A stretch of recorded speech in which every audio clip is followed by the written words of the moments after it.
I've lived alone for about 2 years now. My apartment isn't anything special. One bedroom. A tiny kitchen that smells faintly of the last thing you cooked no matter how many candles you light.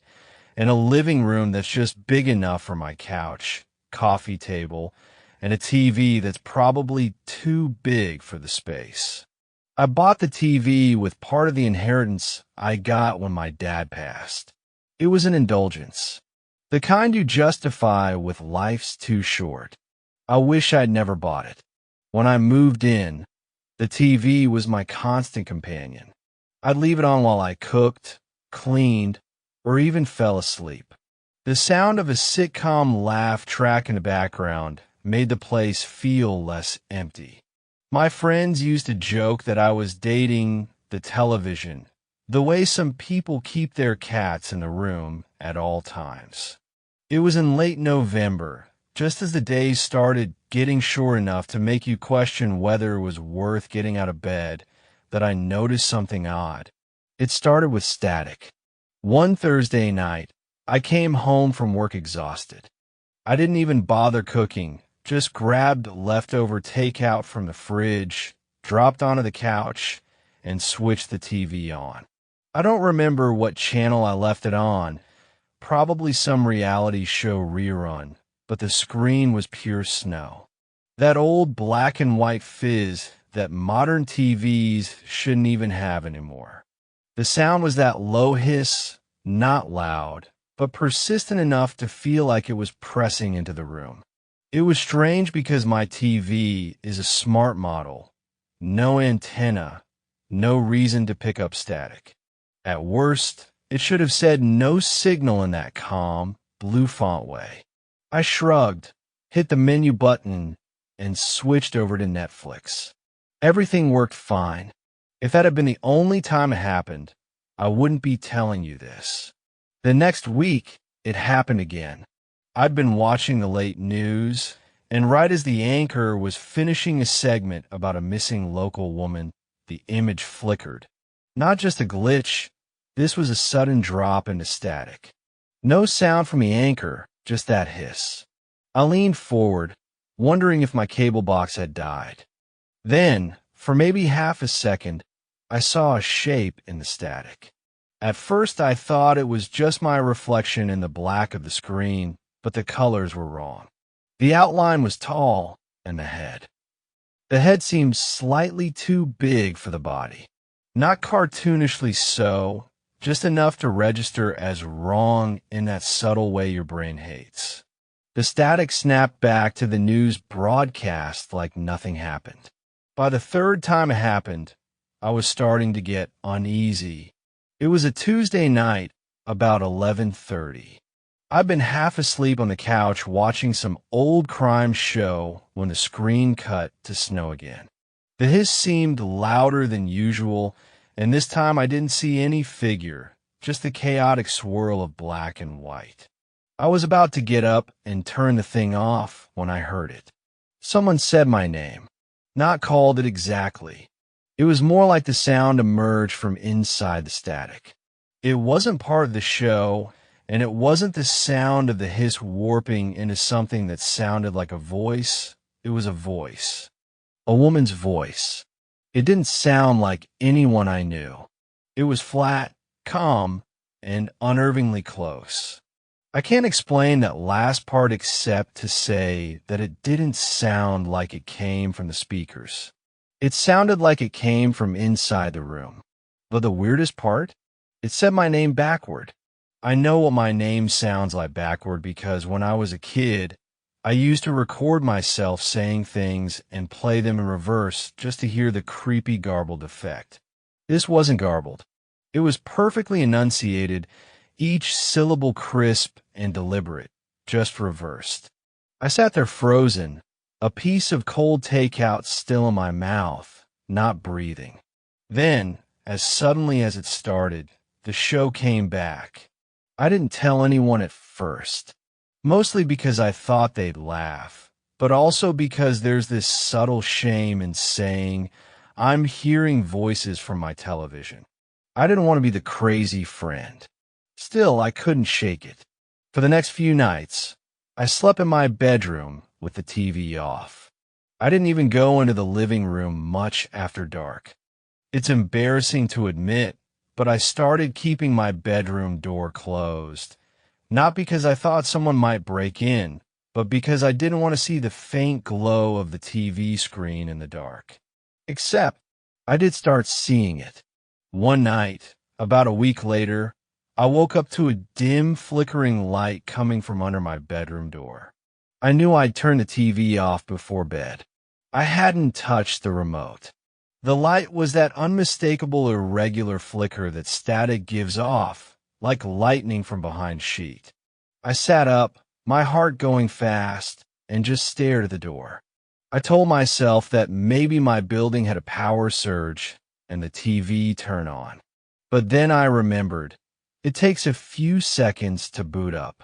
Static doesn't just appear instantly like that. I told myself I wouldn't open the door. And then I opened the door. The living room was bathed in that gray light, dancing across the walls. The TV was on, hissing softly. I stepped closer. That's when I realized the hiss wasn't coming from the speakers. It was coming from the other side of the TV. Like from inside the wall. I yanked the plug out of the socket. The screen went black, but the sound kept going for another 3 or 4 seconds before fading away. I didn't sleep the rest of the night. Things escalated quickly after that. 3 days later, I was getting ready for work. I had the morning news on in the background, not really watching when the screen flickered. This time it didn't go to static, it went to black. And then I saw my reflection in the black screen. Only it wasn't quite my reflection. The me in the screen was standing closer than I was, just a little too close, and the mouth was moving. At first I thought it was just mimicking me, but I realized my own mouth wasn't moving at all. The reflection's lips were forming words. I leaned closer without meaning to. I could barely make them out, but it was the same thing as before, my name, backward. Only now, it was saying it over and over. I turned the TV off and left for work 30 minutes early, just to be out of the apartment. That night, I put the remote in my dresser drawer before going to bed, just to make sure I wouldn't touch it accidentally. At 3:17 a.m., I woke up to the sound of the TV hissing again. I stayed in bed. I told myself it wasn't happening. Then, from the living room, I heard the voice again. It said my name in reverse, slow this time, drawn out, and then it laughed. It wasn't a loud laugh. It was quiet, but it had a breathy quality that made the hairs on my arm stand up. I didn't sleep again that night either. I finally told my friend Kara about it. I expected her to make fun of me, but instead she got quiet. You know, she said slowly, my grandmother used to tell me this story about old TVs, about how sometimes they'd pick up things they weren't supposed to. Not like radio stations or whatever. Things from before or under. She used to say never let the static run too long because something might. See you. I laughed, but it was hollow. What does that have to do with hearing my name? I asked. Kara shrugged. Maybe it already knows you're watching. The last thing that happened before I knew I was in real trouble was on a Sunday morning. I was eating breakfast in the living room, watching a cooking show. No static, no weird reflections, just normal TV. I was halfway through my coffee when the host stopped mid-sentence and stared directly into the camera. It wasn't a freeze frame. I could see his chest rising and falling, but his face was still. His eyes were locked onto mine through the screen. Then, without opening his mouth, I heard the voice again. My name, backward, over and over. And behind it, barely audible under the hiss, something else. Let me in. I turned the TV off. I haven't turned it back on since. But at night, Sometimes I hear it click on by itself, and I can see the light flickering under my door. I didn't touch the TV for days, not even to dust it, not even to glance at it when walking past the living room. I kept the remote locked in my desk drawer, not because I thought the TV would magically turn on by itself, though the idea crossed my mind, but because I didn't want to give in to the stupid urge to check if it would happen again. I knew myself too well.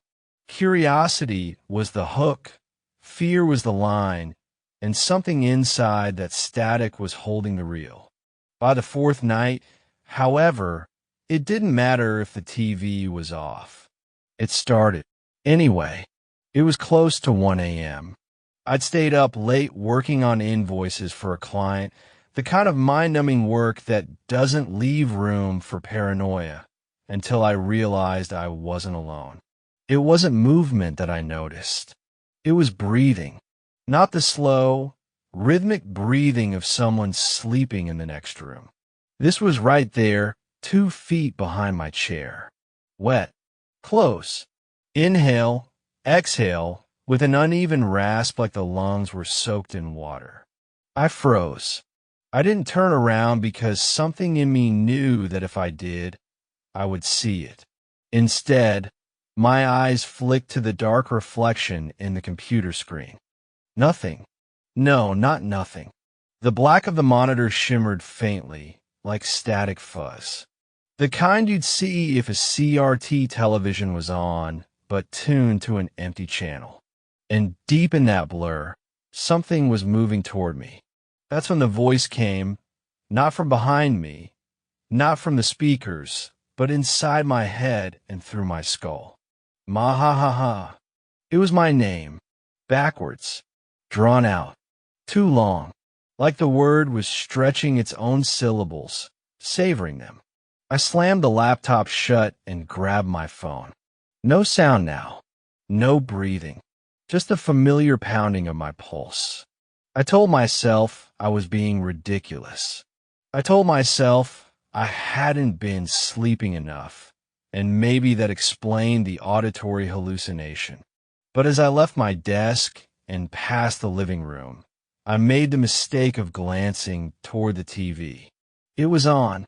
No picture, just a black screen, faintly lit from within, as though it was showing the reflection of a dark room that wasn't mine.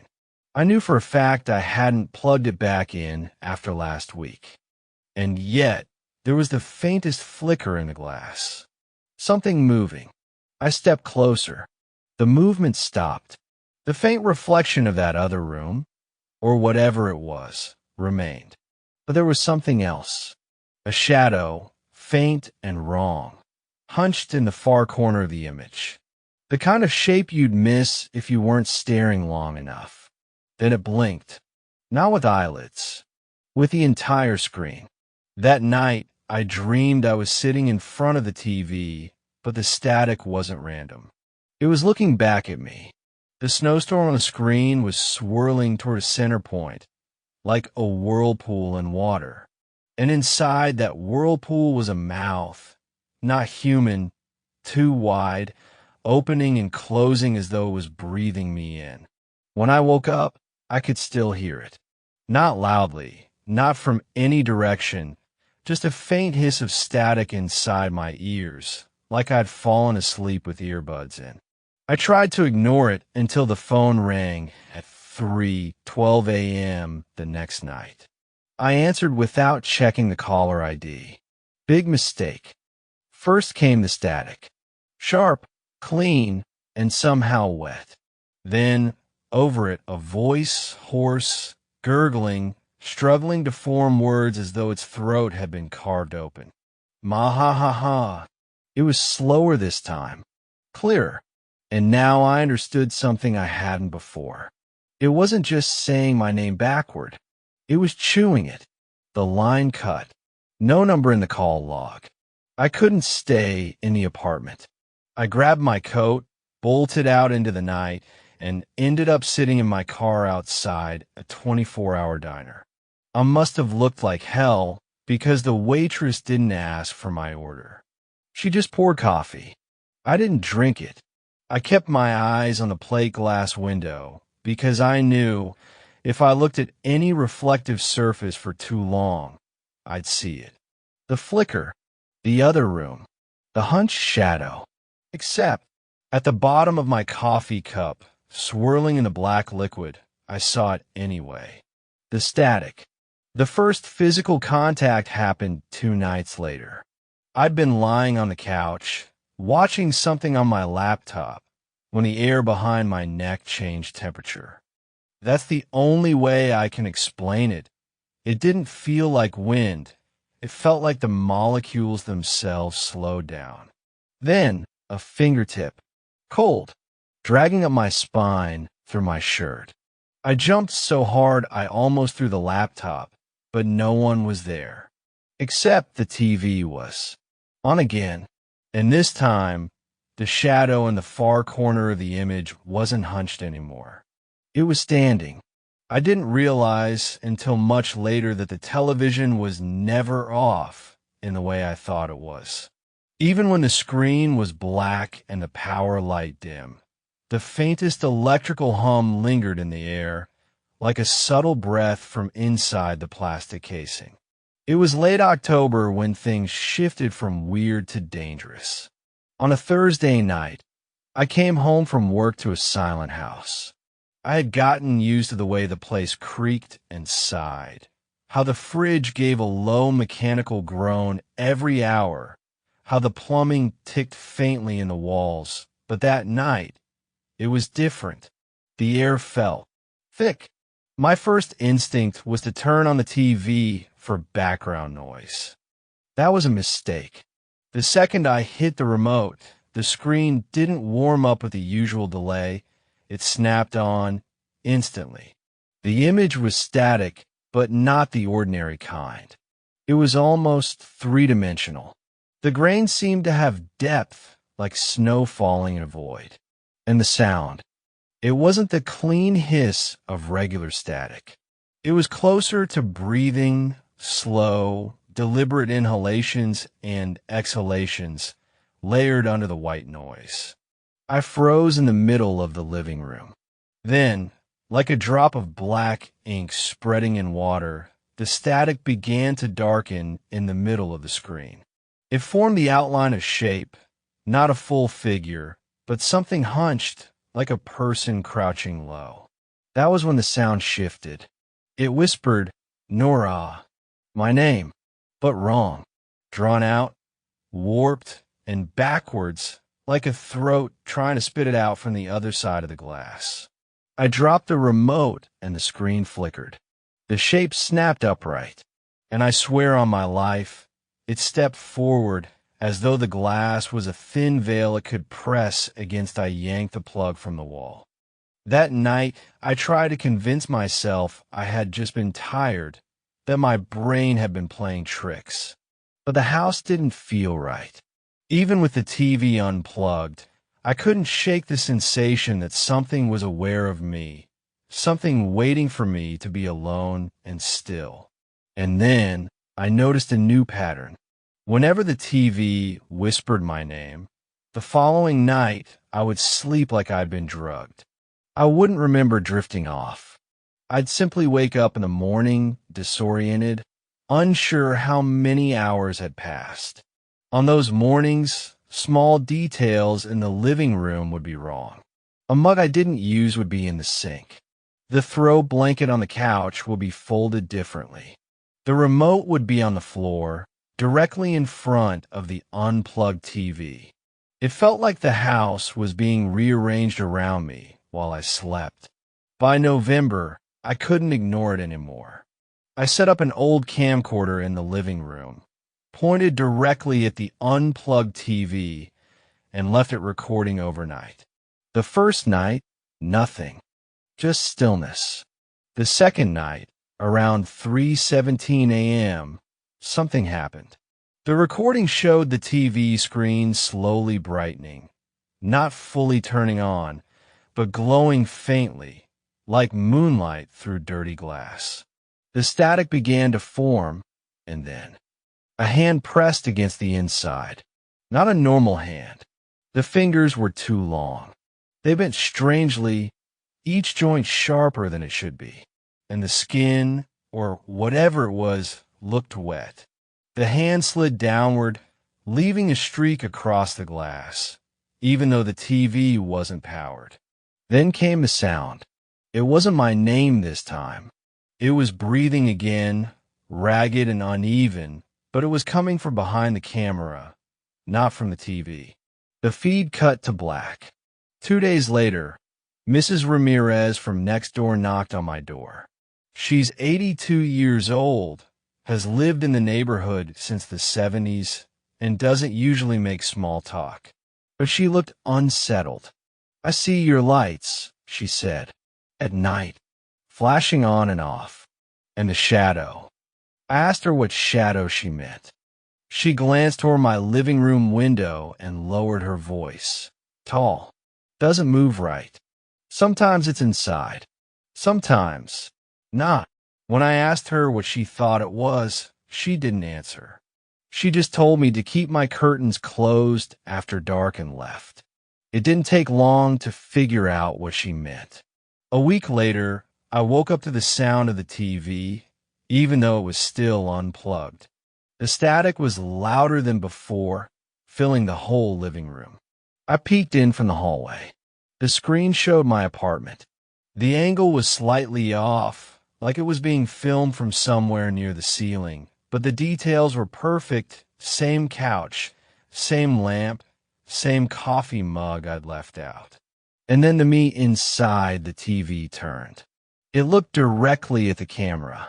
I watched my own face open its mouth, but instead of my voice, the sound that came out was a chorus, dozens of voices overlapping, all saying my name backwards, each one slightly out of sync. I ran to the kitchen, grabbed a hammer, and smashed the screen. The moment the glass shattered, the noise stopped. The apartment went silent. But when I looked down at the shards on the floor, some of them were still glowing. And in the reflection of one piece, my face blinked. But I didn't. I thought I had a handle on it by then. After everything, the static, the whispers, the night I swore I saw my own shadow moving on the wall without me, I had convinced myself I understood the rules.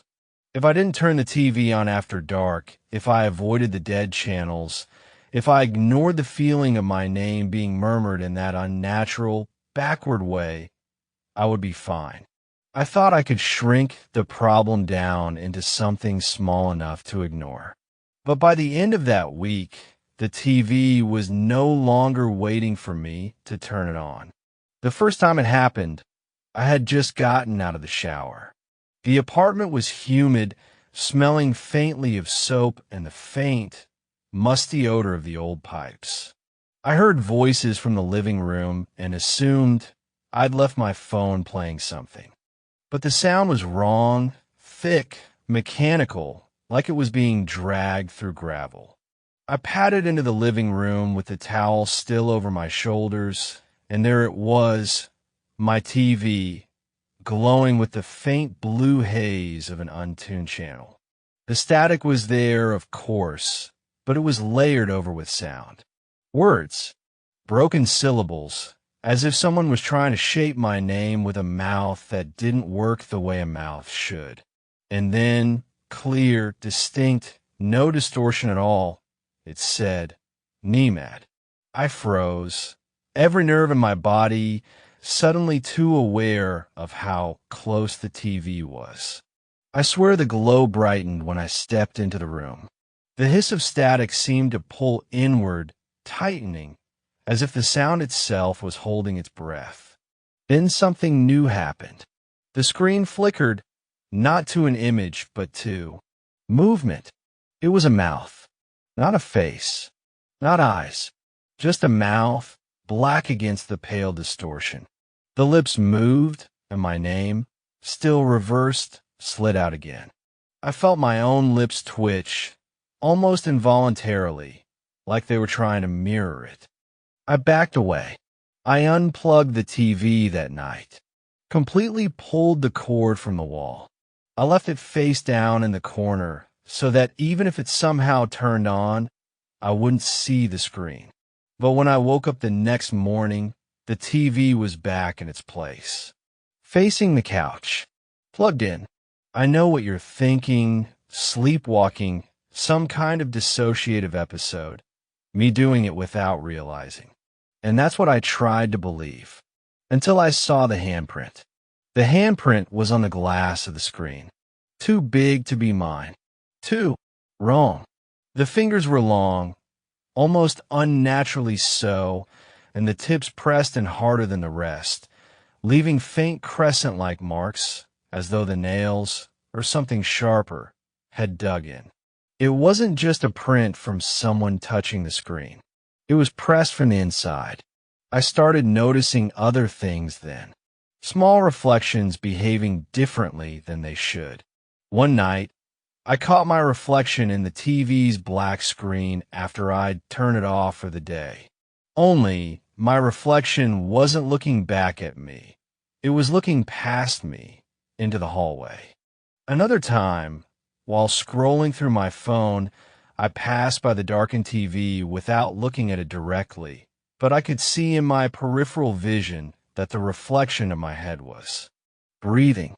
My chest rose and fell on the screen at a different rhythm than in real life. It made me afraid to even be in the living room after sunset. But the voices didn't care about that. They started coming through even when the TV was off. I'd be in bed, nearly asleep, and I'd hear the soft rush of static from the other room. The reversed whispers would start low, then swell just enough for me to pick out certain words. There you are. Almost through. Turn your face. I stopped sleeping through the night. I kept the lights on. I drank coffee until my stomach churned just so I could make it until sunrise without closing my eyes. Because when I did sleep, the dreams were worse. The dreams always began the same way. I was sitting on the couch of my apartment, facing the TV. It was on, glowing with static. The mouth was there, and it was bigger now, taking up almost the whole screen.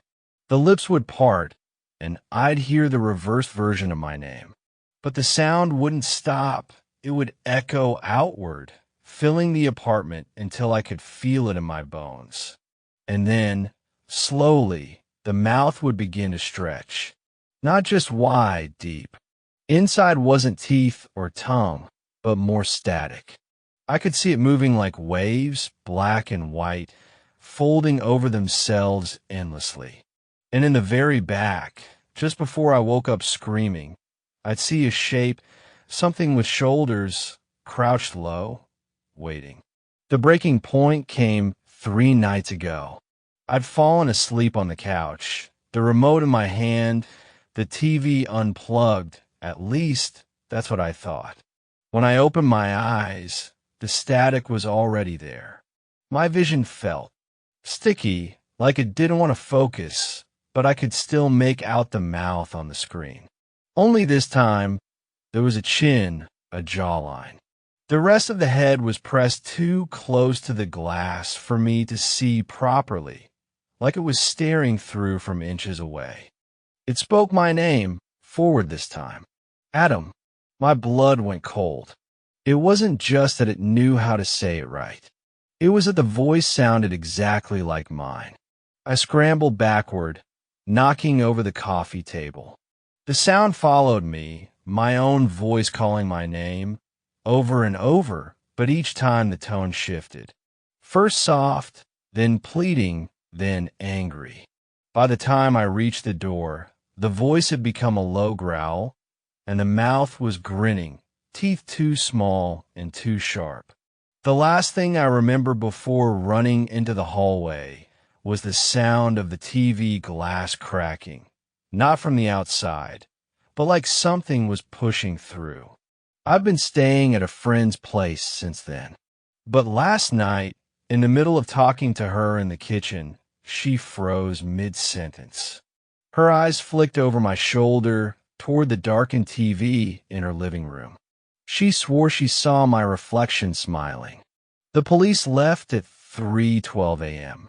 They didn't say good luck or stay safe. They just took their clipboards, muttered something about mental stress, and went down my hallway without looking back. That told me more than anything else. They didn't want to know. I don't think they could have helped anyway, because it's not just the TV anymore. I didn't sleep. I couldn't. Every time I closed my eyes, I heard it, the slow, unnatural syllables of my name. Backwards. But now the voice was changing. Before, it was the voice of my father, or the closest approximation to it. But tonight, it was mine, a warped, crackling mirror of my own voice, dragging each syllable like it was being chewed on. I turned the TV off. It turned itself back on. The screen was pure static this time. No reversed footage. No strange flickers. Just static. Except, when I tilted my head, I realized it wasn't random noise. It was moving in patterns. Slow, deliberate swirls, like someone was dragging their finger through sand. And then I noticed the swirls were letters. My letters. My handwriting. The static spelled. On the other side, I backed away, so hard I hit the wall. I don't even remember crossing the room, but suddenly I was standing at my door with my jacket in my hand, shoes half on, keys already in my fist. I wanted to run, but something stopped me, a horrible understanding that if I left, it would follow me.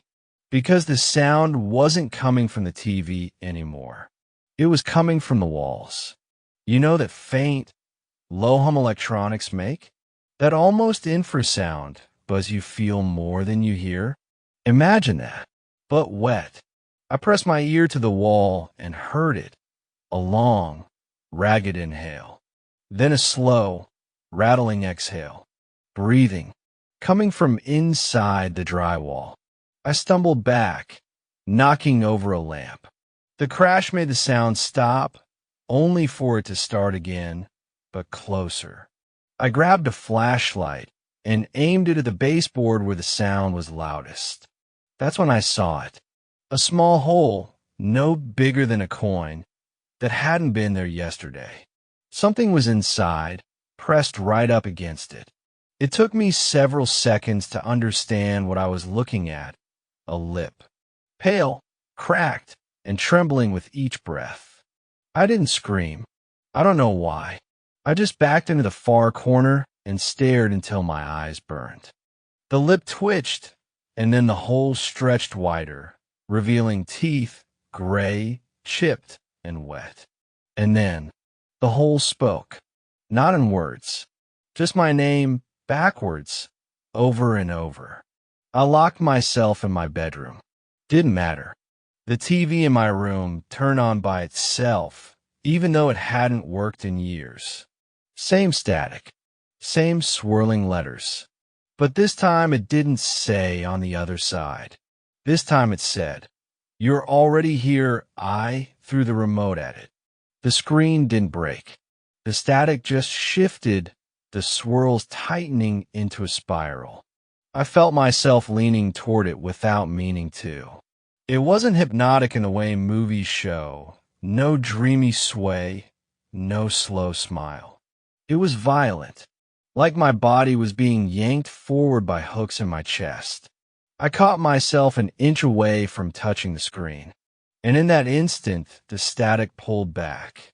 The screen went black, and my reflection was gone. Not distorted, not delayed, just absent. I waved my hand in front of the screen. Nothing.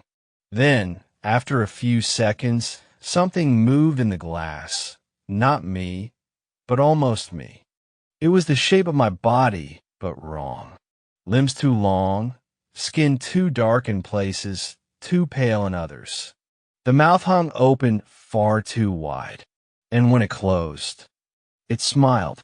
Then it leaned forward and whispered something against the inside of the glass. I couldn't hear it.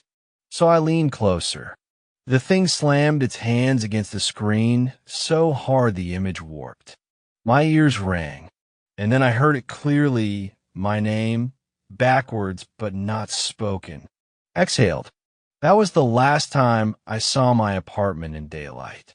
Since then, it's always dark, no matter the hour. The TVs, all of them, are on at all times now. They don't show programs, not even static anymore. Just that black reflection with the other me. And every time I pass, it's a little different, a little closer. I haven't eaten in 3 days. I haven't left. Something tells me that if I open my door, I'll step into the same black glass. Tonight, the figure in the screen didn't move when I walked by. It just stood there until I looked closer and realized. It was behind me. If you don't see me tomorrow, don't check your TV. Not unless you're ready to hear your own name in reverse. Because if you hear it, it's already too late.